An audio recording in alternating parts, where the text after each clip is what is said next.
자, YTN 라디오 생생경제 오늘 특별한 인터뷰를 좀 준비해 봤습니다. 이게 어려운 개념인데요. 그래도 여러분들이 좀 꼭 아셔야 될 것 같아서 잘 설명해 주실 분 모셨습니다. 더불어민주당 이용우 의원 나오셨어요. 의원님 어서 오세요. 예, 안녕하세요. 더불어민주당 고양시청 이용우입니다. 반갑습니다.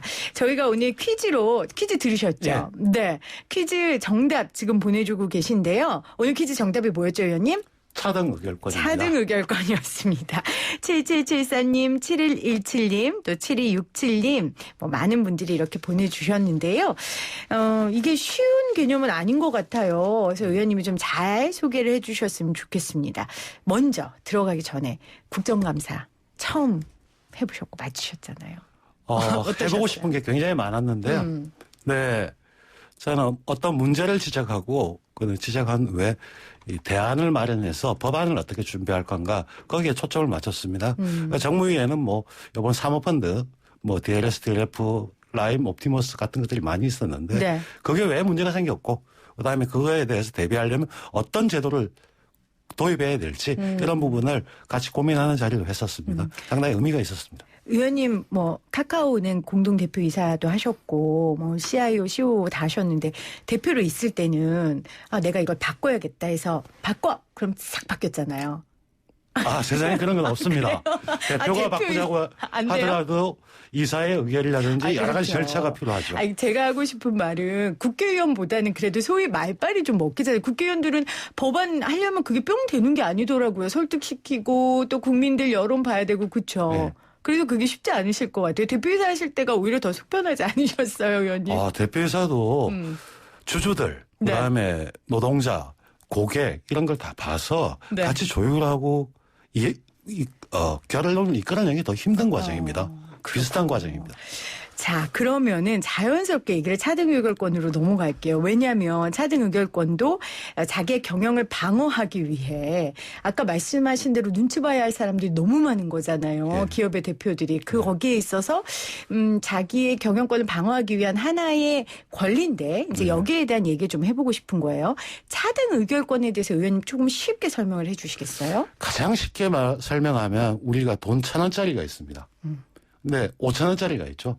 누구는 5,000원짜리를 가지고 5배의 의결권을 행사하는 거고 누구는 한 주로 1,000원의 의결권을 행사하는 아니면 10,000원짜리로 해석해서 10,000원으로 해주는 이런 겁니다. 그러니까 일주에 1의결권이 원래 맞는 거죠. 예. 기본이죠. 네. 그런데 차등 의결권은 일주에 조금 더 많은 의결권을 누구한테 그러니까 창업주나 특별한 아이디어를 가져서 그 사업을 가장 잘하는 사람한테 너의 공로를 인정해서 나보다 5배 인정해줄게, 10배 인정해줄게 이런 제도로 변경하는 겁니다. 근데 아무나 이 의결권을 가질 수 있는 게 아니라 지금 말씀하신 것처럼 창업주나 아니면 회사에 혁혁한 공을 세우거나 아니면 아주 중요한 키를 가진 사람이 가질 수 있는 거죠.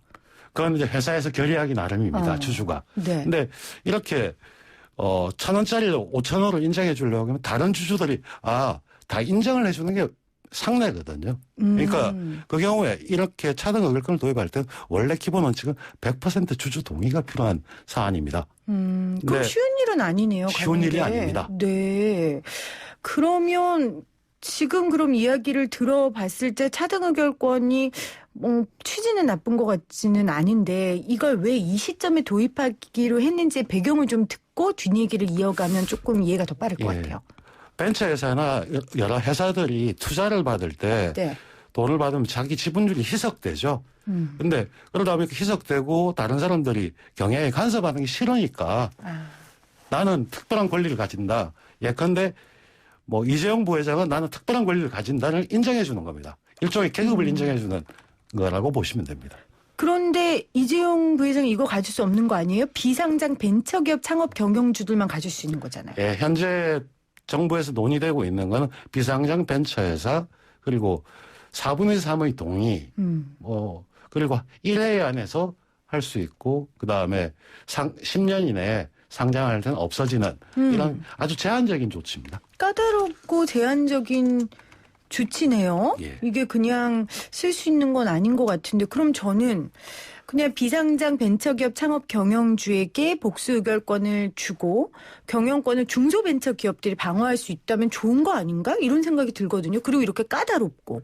근데 원래 현행 제도도 이게 가능합니다. 아, 현행 제도로도? 굳이 이 제도를 도입하지 않더라도 예를 들면 우리 같이 동업을 해서요. 아이디가 있으면 제가 이제 5천만 원을 내고 2,500만 원을 내고 같은 지분을 가져도 됩니다. 두 사람이 한다면 네. 동의하면. 그러면 그 자체로도 벌써 2배의 을 준 거거든요. 네. 그러다가 회사가 잘 돼가지고 벤처 투자를 누구한테 투자를 받는다. 그럴 때는 뭐 5배, 10배 이라면 그 사람은 10배의 돈을 내고 의결권 10분의 1을 가져가는 거잖아요. 이게 또 현행 제도에서 충분히 가능한데 굳이 이런 복잡한 제도를 도입할 이유가 없다는 거죠, 저는. 근데 왜 굳이 이걸 하겠대요? 지금 홍남기 기획재정부 장관도 벤처기업의 아주 그 투자를 위해 활발한 사업을 위해 하겠다 이러거든요. 근데 저는 그 자체가 잘못됐다고 봅니다. 네. 자, 아까 말씀드릴 때 5천 원짜리, 만 원짜리 누가 가지고 있고 내가 투자를 한다면 저는 한 주니까 10분의 1의 가치로 투자를 하지 그걸 똑같은 가치로 투자를 할 이유가 없거든요. 그렇기 때문에 그 자체가 논리 모순에 빠져 있는 거라고 봅니다. 그런데 중소기업, 벤처기업들 입장에서는 되게 원할 것 같다는 생각이 드는데 어떠세요? 그렇죠. 오늘도 그렇고 어제 중견기업이나 이렇게 이야기를 합니다.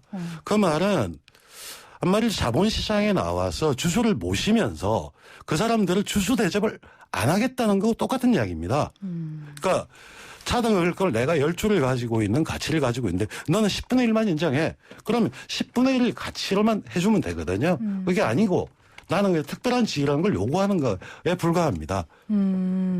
사실 의원님 전에 삼성생명법으로 제가 또 모셨을 때도 계속 하셨던 말이 주주를 주주 대접해야 된다. 주주가 주인이 돼야 된다. 이런 말씀 하셨는데 지금 이 법도 벤처기업이나 중소기업들은 본인들이 주주 대접을 해주는 게 아니라 본인들이 대접을 받겠다는 얘기다. 그러니까 이런 얘기가 있습니다.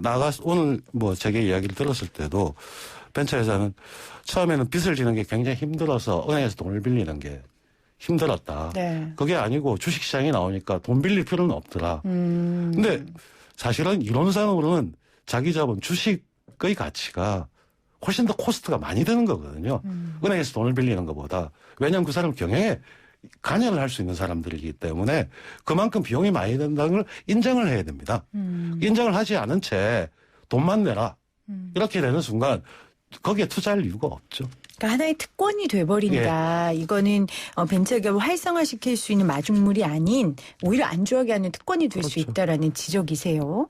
회사가 잘 되는 방법은 항상 위험을 느끼고 자기 스스로 혁신을 해나가는 과정인데요. 내 경영이 완성돼 있으면 누구도 견제를 하지 않으면 그냥 안주해버리죠. 근데 의원님 대표이사 해보셨잖아요.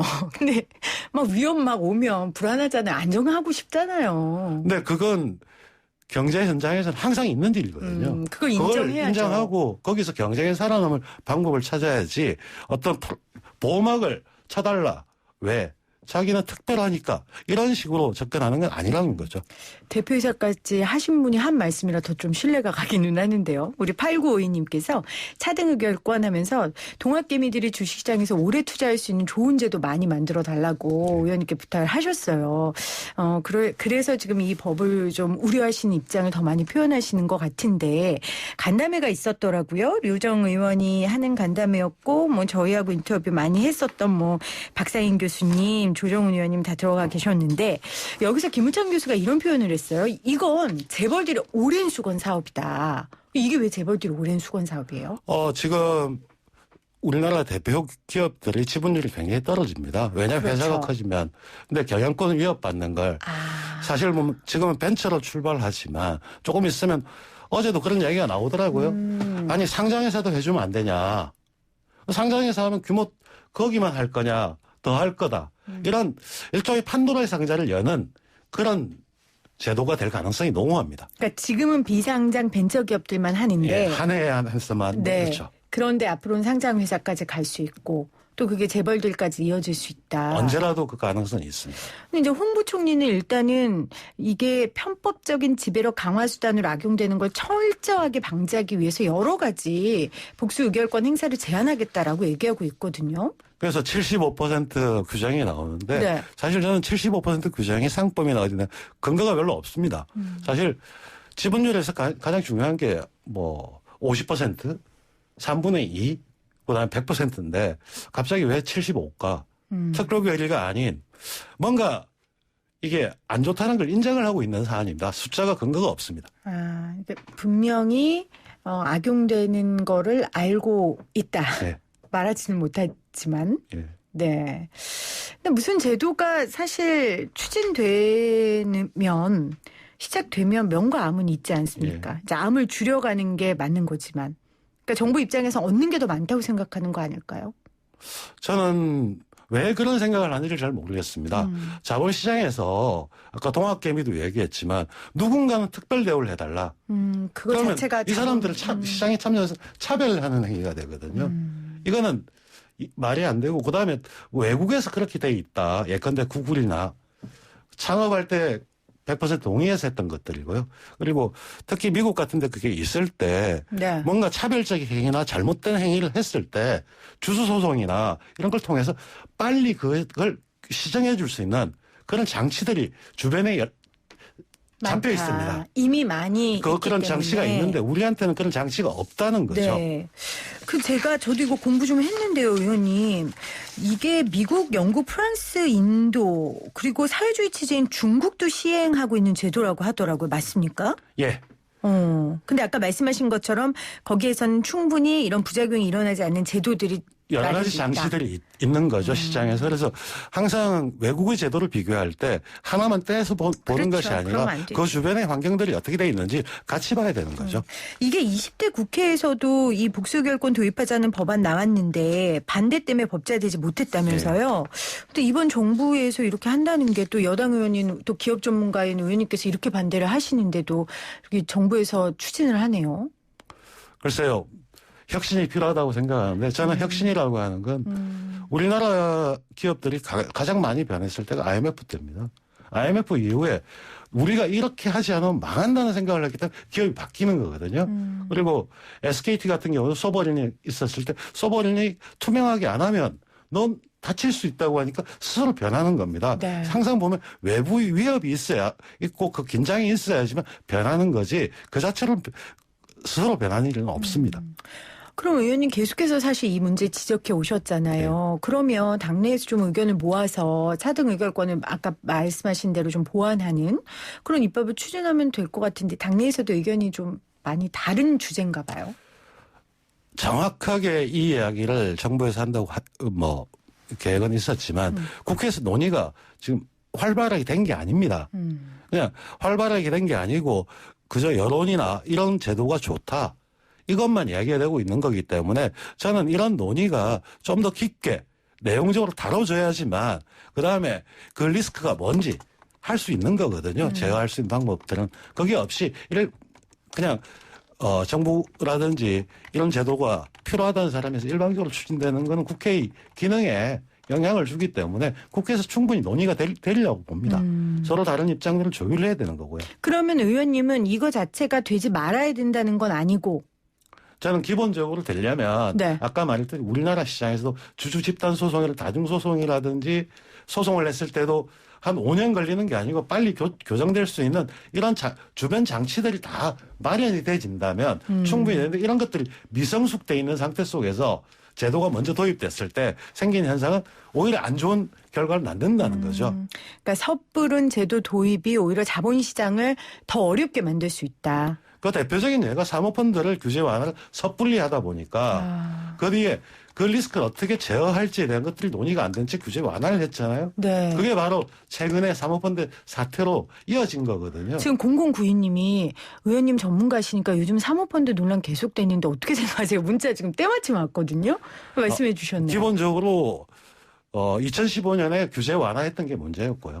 그다음에 규제를 완화했으면 그 규제에 대해서 완화했을 때 생기는 리스크에 대해서 금감원이라든지 어떻게 체크할 장치가 있어야 됩니다. 그렇죠. 그게 없이 부탁되게 규제 완화된 거거든요. 그러다 보니까 사실 이 사건은 금융 사기고요.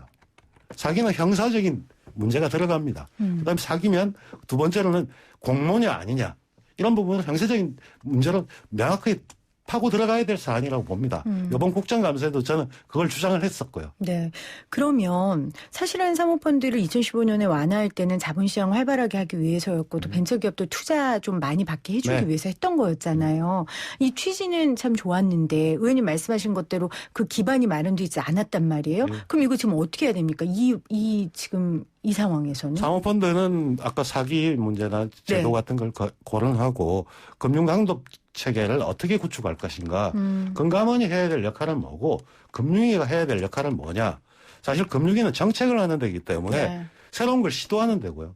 금감원은 하나의 브레이크를 잡는 데거든요. 그렇죠. 갈등이 당연한 건데 한쪽으로 일방적으로 끌려가는 상태가 돼버리면 리스크가 체크가 안 됩니다. 어디로 끌려? 한 방향으로. 한 지금 방향으로. 금융위가 금감원의 인사권이나 예산권을 다 가지고 있는 상태 속에서 한다면 여기서 아무리 브레이크를 잡아도 안 되는 그렇겠죠. 거죠. 그러니까 구조적인 문제도 있네요. 네, 지금 그 감독체계 개편이라고 하는 문제는 이 정부에서도 굉장히 중요한 과제였는데 현재까지 되지 않았고 아마 내년부터는 아니면 내후년 다음 정권에서는 가장 중요한 과제로 등장할 겁니다. 바로 이런 과정을 겪으면서 뭐가 잘못됐는지 어떤 네. 걸 고쳐야 될 건지 명확하게 드러날 겁니다.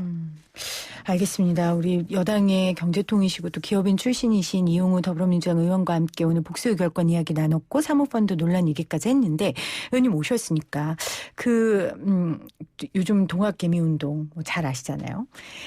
세금 줄게 가는 세금 올리는 거 가지고도 얘기 많고 비율에 대한 얘기도 많은데 의원님 생각은 어떠세요? 지금 이제 3억 개인 네. 말씀하시는 거죠. 사실 이거는 소득이 있는데 과세가 있다는 가장 기본적인 원칙인데요. 그래서 로드맵이 작성된 겁니다. 근데 그 원칙이 뭐냐면 증권거래세를 없애고 소득세를 부과한다는 거였거든요. 근데 이번에 증권거래세를 없애는 방안이 추진되지 않았어요. 그렇다면 그게 두 개 같이 그렇죠. 잘 정렬돼서 나가야 되는데 하나만을 이야기하는 건 좀 부적절하다고 보입니다. 근데 증권거래세를 없애주면 사실 개미들은 좋잖아요. 그렇죠? 예. 좋은 거고 나머지 세금은 주식세는 돈을 많이 번 분들이 버는 거잖아요. 당연히 그렇게 되죠. 네. 그러면서 그 경우에 이제 고려해야 될 건 이제 마이너스가 났을 때, 적자가 났을 때 다음에 또 플러스가 나는 걸 상쇄해 준다든지 그런 네. 제도적 장치가 필요합니다. 그런 것들 준비가 좀 덜 돼 있는 부분도 있고요. 그런 것들 좀 정비한다면 그 거래세를 없애는 것과 이 제도를 도입하는 거 이걸 같이 병행해서 하나의 세트로 가야 될 사안이었습니다. 근데 이번 과정에서 논의 과정에서 거래세 얘기는 들어가 버렸고 네. 그러다 보니까 이게 독자적으로 나왔는데 이 부분은 약간 보완을 해야 된다고 봅니다. 증권거래세 부분은 좀 보완을 해야 된다라고 네, 양도소득세하고 같이요. 얘기를 해주셨습니다. 자, 또 하나 이건희 회장 관련해서 그 상속세 이야기 많이 나오잖아요. 나경원 전 의원 같은 경우에는 이거 해야 된다, 이거 낮춰야 된다, 뭐 이런 얘기도 하고 있고 의원님은 어떻게 생각하세요? 오늘 아침 모 칼럼을 하나 봤었는데 네. 재미있는 표현이 있습니다. 소유라는 단어에는 의무가 따른다. 그러니까 록펠러가 했던 소리거든요. 그리고 사실 상속세 문제는 그냥 상속세 문제로 봐야 될 것이 아니고 소득세하고 같이 봐야 됩니다. 우리나라는 소득세가 좀 낮은 편이에요. 스웨덴 같은 경우 상속세 거의 없습니다. 왜냐하면 소득세가 높기 때문에 이게 같이 발견돼서 해야 될 부분인데 네. 그것도 똑같이 하나만 보고 이 숫자가 높다 낮다 이렇게 하는 것도 아니고요. 상속세율, 실효세율 차감했을 때 공제되는 게 많이 있지 않습니까? 그런 평균 봤을 때 그리 높은 게 아니고 네. 그 정도 했으면 내야죠. 알겠습니다. 자, 9832님, 국민이 바라는 바른 정치 의원님 꼭 해주세요라고 또 부탁의 말씀해 주셨고요. 5209님은 차등 의결권 처음 들어보는 용어인데 오늘 의원님 덕에 공부한다고 또 보내주셨습니다. 의원님 오늘 여러 가지 이슈들 함께 해주셔서 감사하고요. 활발한 의정활동 다시 한번 기대합니다. 고맙습니다. 네, 고맙습니다. 네, YTN 라디오 생생경제 함께해 주신 여러분 고맙습니다. 오늘 정답 차등 의결권이었습니다. 7774님 그리고 9324님 보내주셨고 4631님 정답 1번입니다. 운전하느라 늘 힘든데 언제나 힘이 됩니다. 고생하세요 이렇게 보내주셨어요. 저 이 문자 보낼 때요 진짜 내 밥값 했구나 이런 생각 합니다. 운전하시는 분들한테 라디오가 참 좋은 친구죠. 네, 여러분들에게 정보도 드리고 위로도 드리고 격려도 되는 그런 YTN 라디오가 되기 위해서 노력하도록 하겠습니다. 8656님은 배경음악이 너무 커서 보기가 안 들렸는데 찍을게요. 그러면서 1번 정답 보내주셨습니다. 차등 의결권 이렇게 보내주셨고요. 0779님도 차등 의결권 맞지요? 이렇게 보내주셨습니다. 네, 맞습니다. 차등 의결권 맞습니다. 사실 살면서 한 번도 안 들어본 단어일 수도 있습니다. 그런데 또 우리가 알아야 경제 뉴스가 보이고 알아야 또 국민으로서 감시할 수 있고 경제 주체로서 이 사안을 볼 수 있으니까요. 저희가 꼭 알아야 하는 내용들 생생경제를 통해서 여러분들께 잘 정리해 드리도록 하겠습니다. 보이는 라디오 창의 KC파크님은 역시 전문가 응원합니다 하셨는데 역시 전문가는 절만하는 건가요? 이용호 의원님을 말씀하시는 건가요? 어쨌건 의원님께도 이 응원 전해드리도록 하겠습니다. 오늘도 함께해 주신 여러분 고맙습니다. 저는 내일 3시 10분에 다시 올게요.